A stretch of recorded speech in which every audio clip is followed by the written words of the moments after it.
রংপুর নগরীর মাছুয়াপাড়া এলাকায় তালাবদ্ধ বাড়ি থেকে রংপুর জেলা স্কুলের সাবেক শিক্ষক গণপতি চক্রবর্তী সহ একই পরিবারের 4 জনের মরদেহ উদ্ধার করেছে পুলিশ। রহস্যজনক এই ঘটনায় এলাকায় চাঞ্চল্যের সৃষ্টি হয়েছে। শনিবার রাতে বাড়িটির তালা ভেঙে মরদেহগুলো উদ্ধার করা হয়। স্থানীয়রা জানান, সন্ধ্যার দিকে ওই বাড়ি থেকে দুর্গন্ধ বের হলে বিষয়টি পুলিশকে জানানো হয়। খবর পেয়ে পুলিশ ও ফায়ার সার্ভিস এসে বাড়ির ভেতর থেকে পরিবারের 4 সদস্যের মরদেহ উদ্ধার করে। নিহতরা হলেন রংপুর জেলা স্কুলের সাবেক শিক্ষক গণপতি চক্রবর্তী জুয়েল, তার স্ত্রী প্রীতিলতা চক্রবর্তী, তার সন্তান পার্থী ও পিয়ম চক্রবর্তী। এদিকে ঘটনাস্থল পরিদর্শন করেছেন মেট্রোপলিটন পুলিশ কমিশনার আব্দুল মাবুদ। রংপুরের সিআইডি প্রধান বলেন, তাদের হত্যা করা হয়ে থাকতে পারে বলে ধারণা করা হচ্ছে, তবে বিষয়টি তদন্তের কথাও জানান তিনি।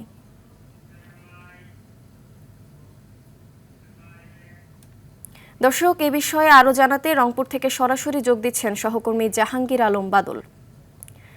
বাদল, সবশেষ কি জানতে পারলেন, আমাদের বিস্তারিত জানাবেন।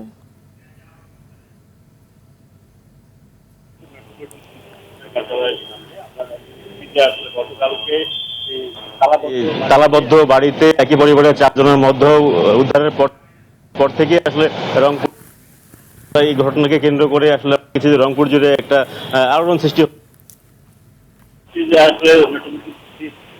যারা তারা কিন্তু কাজ করছে। তারা বলছেন যে আমরা ক্রাইম সিন এবং আমরা আগে পক্ষ থেকে 2 জন আসামিকে গ্রেফতার করা হয়েছে এবং কিছুদিন পরে হয়তো আমরা বিষয়টি জানতে পারবো, কারণ পুলিশ এবং তারা সেটা জানাবে আমাদেরকে। আমরা ইতিমধ্যে বিষয়ে জেনেছি, তবে এই ঘটনাকে কেন্দ্র করে আতঙ্ক বিরাজ করছে। বাড়িতে নিরাপত্তা না থাকে অনেকটাই উন্নতি হয়ে পড়ছে। ধন্যবাদ আপনাকে।